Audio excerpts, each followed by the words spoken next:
Marx moon base aliens. Designs dating back to the Tom Corbett era. In forest green from Operation Moonbase 1962. In the lighter green from the Giant Martian Landing Set 1977 or 1972, depends upon whose information you're reading. There's a group of the smaller Mystery Spaceship alien figures from 1962. My favorite is this pose here on the end where he's got the space helmet on. There's 3 of those, including 2 green, so one of those is going. That's why I'm using one of them in that collage box project. There's some more of the Mystery Spaceship aliens. This Mystery Spaceship space car, just a piece of bling, sits there on the floor looking pretty. I like it. And there's 3 of the Marx space capsule astronauts. There's my capsule back there. I've got 2 extras, and used in a number of play sets. Cape Canaveral, Operation Moonbase, probably Apollo Command Center, Missile Base, whatever it was called, and of course sold separately on blister cards, as well as the Operation Moonbase astronauts. And there's one there next to him, a Werner von Braun pose with their arms stuck out. Now, I make light of this because I like making fun of my heroes, but if your seated pilot spaceman doesn't have his arm in this odd position, it's not by Marx. MPC, Hing Fat, Palmer, they all have their arms at their side. Only Marx has their arm in that odd Dr. Strangelove zombie arm McVecticliebe. And there's the reduced size version of it from the Mystery Spaceship on the life raft I made for him. He was stuck onto the side of the Mystery Spaceship in a little bubble canopy.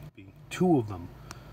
Actually, I'm not sure if there's meant to be humans or aliens or what. There's the famed Republic moon suit from Operation Moonbase and the 60mm astronaut spaceman who wears it. And in front of him, a reduced-sized version of that from the Space Ranger playset, also 1962. And I got out some other Operation Moonbase 60mm spacemen that I had Space Ranger equivalents of. There's the Space Walker. There's the guy adjusting his helmet or visor in the ringed version from Space Ranger. They get rescued on the nose of the helicopter, or whatever the vehicle was called. Ash, can you see this?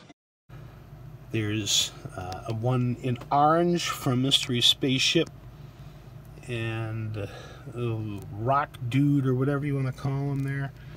And I've actually got an extra one of him that had come from someone with a user applied paint on it, so I'm gonna give him a paint job.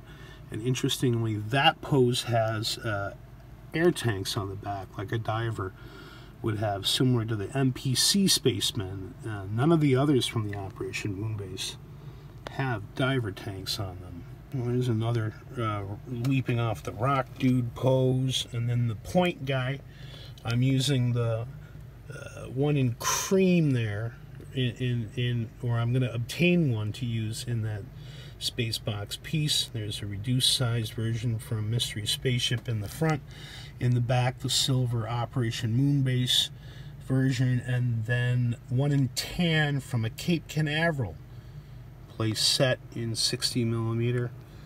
And this is the other space dude I'm using in that collage piece, although he's just a pilot from the International Airport set. And I got out 3 other pilot figures from the Air Force Missile Base in their high altitude suit, older example on the left in metallic blue, one in the middle somewhat, one in the blue, probably early to mid 1960s. Anyway, all sorts of bling, and I got out the space box to serve as a background, and there's the other Operation Moonbase moon suit designed by Grumman, and he in the blue, I guess, serial premium version of the Ambassador. I call him the Ambassador. He's an evil intergalactic arch criminal, and they're discussing the escape capsule recovery unit and exactly what the heck that thing's supposed to be. And we've got some stuff to open. Again, please wear your masks. Just do it. Oh,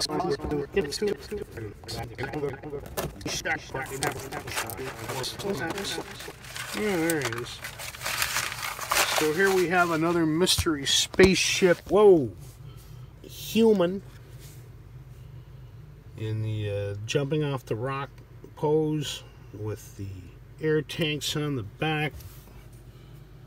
Two small indentations on the bottom. He's got a bit of wear to him, but the price was right. He's gorgeous condition for what I shelled out for him. Ash, can you see this?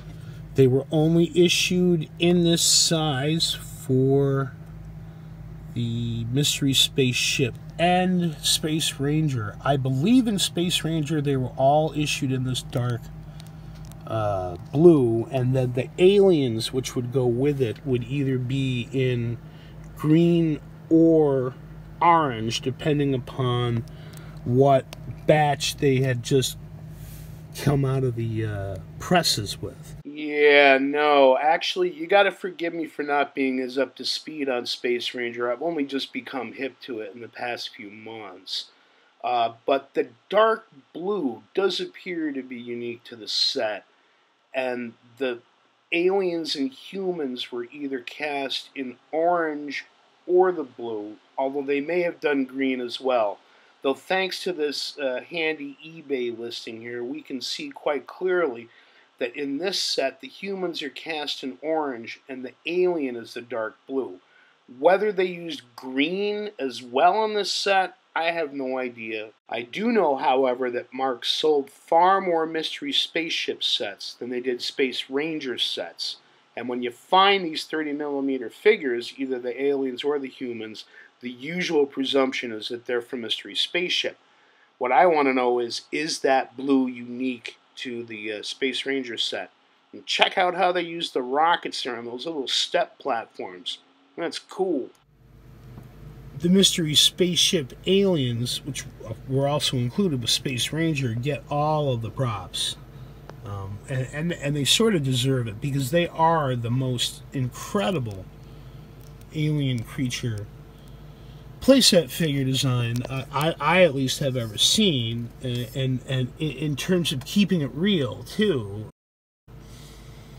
and having them be these little quirky human-like forms that are not human. And one thing that makes them so compelling is that they were only issued in the Mystery Spaceship and Space Ranger playsets in this size. They were never issued in even this size here of the Moonbase aliens, which are smaller than their human counterparts, so they can be little green men.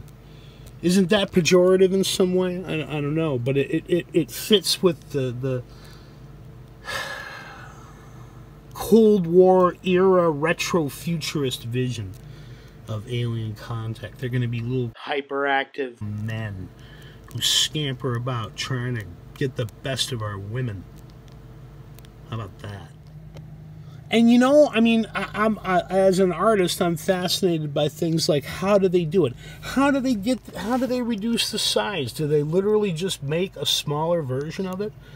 Or is there some way to compress it? I mean, these days, like if we were 3D printing, we'd simply just tell it to print a smaller unit. But with these were poured into a mold of an injection molding machine, and so there was no way just to tell it, give us a smaller size of it. They'd have, as far as my logic, where logic works in my brain, they'd have to make a separate mold. And I'd love to learn about it if anybody knows that part. I'll have to poke around and find videos on how to make figures. I'd love to make my own at some point, even if I'm just 3D printing them.